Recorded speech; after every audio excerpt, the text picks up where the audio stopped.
Do you ever have, when you're dealing with these clients, they have egos that are really tough to deal with? When you said your book was called Dirty Little Secrets, what did you mean by that? Well, the dirty little secrets, the point of that is twofold. A, we're trying to peel back the onion on what are the real core issues, right? Number two, people like fancy titles, and so when you see the title, it's intriguing. So anyway, but Catherine, you've hit on a very sensitive point with family businesses, and give me a second with this. So you got a family business. Your dad's running this thing, and you've got kids that are there also. What do they see? They see their father who's in charge. He's people that are working for him. Their livelihood depends on him, and they see that he has power, and maybe he drives a nice car. They will start to develop and can start to develop a sense of entitlement. Or jealousy, maybe? The kids won't have jealousy. They think, well, that's my dad. I'm part of my dad. I'm important too. I'm powerful too. I'm smart too because I'm related to him, which is actually not true. People are good on their own merits and their own strengths and their own weaknesses. And a lot of the disease that goes on in family businesses is a sense of entitlement. My dad runs this business, and therefore it's going to come to me, and I'm going to get this power, and I'm going to be in charge, and I will be inherently good at it because my last name is his last name.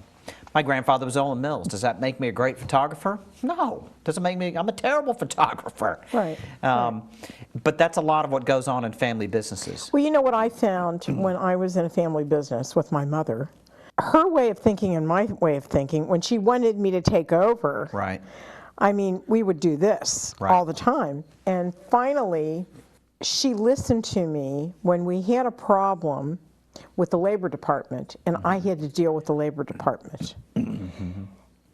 There was then more respect for the situation because I talked the labor department into not finding us as much as she, you know, that she thought they were going to do.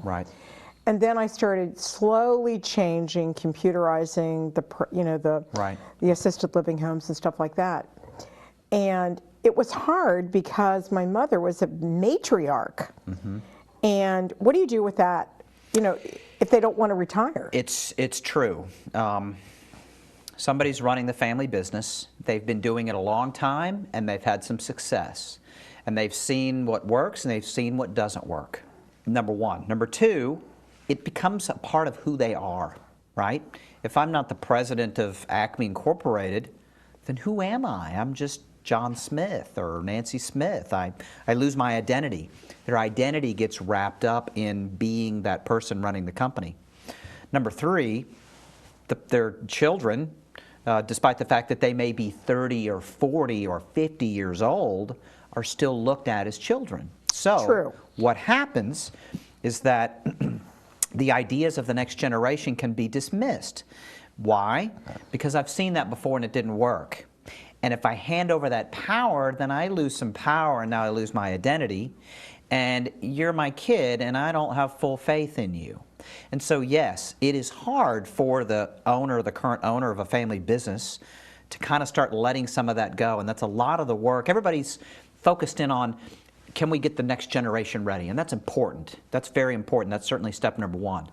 But step number two, which is many times overlooked, is that can the current generation actually let go of some of that and let go of some of the reins? And by the way, 9 times out of 10, the next generation, if they're qualified and if they're good and so on and so forth, they take the company to the next level. It's just hard for the current generation to let them have that power. And if she wouldn't have gotten married again after my dad passed away, I probably would have had a nervous breakdown. Seriously. Because she did let me have it. She did let me run it. And I didn't have the experience. That was the funny part about it. It was just kind of dumped on me. And that's what happens with family businesses. It's kind of the good and the bad. With a family business, you get that next generation. These are your kids. You know them, you trust them. You give them this responsibility very early. And that's one of the reasons that makes family businesses outperform non-family businesses. Many of the people you talk to that are second-generation family businesses, They say mom or dad came to me, and I grew up on the factory floor, and then when I was 25, I was in charge of all of this stuff. And I work with my parents, and by the time they're 30, they've run the company. I've got a client right now who's going to Columbia Business School. She was running the company. This is a nationwide jewelry company. At the age of 23, 4, and 5, she was running the company because the parents were so burned out and they couldn't do it anymore. It got dumped on her, and she did a really good job. And she's going to become a phenomenal executive one day. And it really helped me because it was a nonprofit. But when it was time to leave, I was so glad to give it up. Yeah. It wasn't me. And I did it for her. Right. And it was good that I had the experience. Good for you, though. Good for you, because a lot of times, as we mentioned before, sometimes you feel beholden to your parent. My mom wants me to do this, I'm going to stay here and help her do this, but you're not living your life.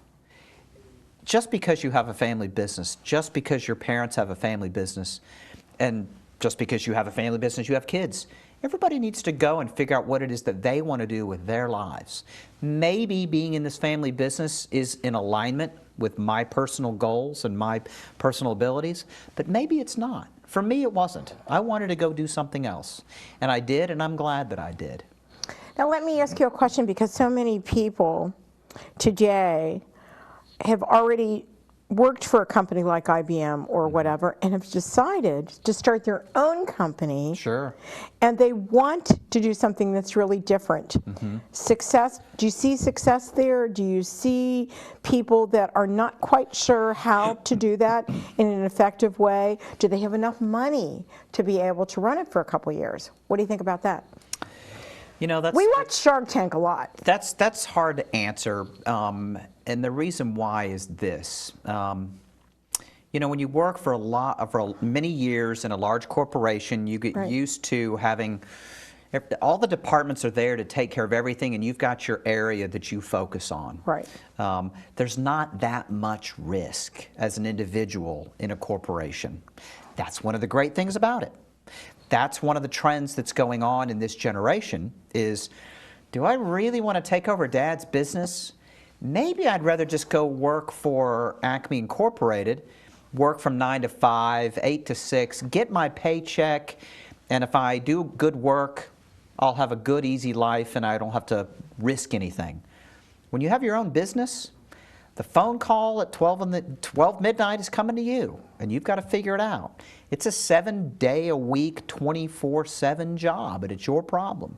Yes, you can have some flexibility. If my kid has a soccer game, I can leave in the middle of the day, and so on and so forth. But a lot of the current generation is deciding, maybe I just want to go work 9 to 5 at some company instead of running my own.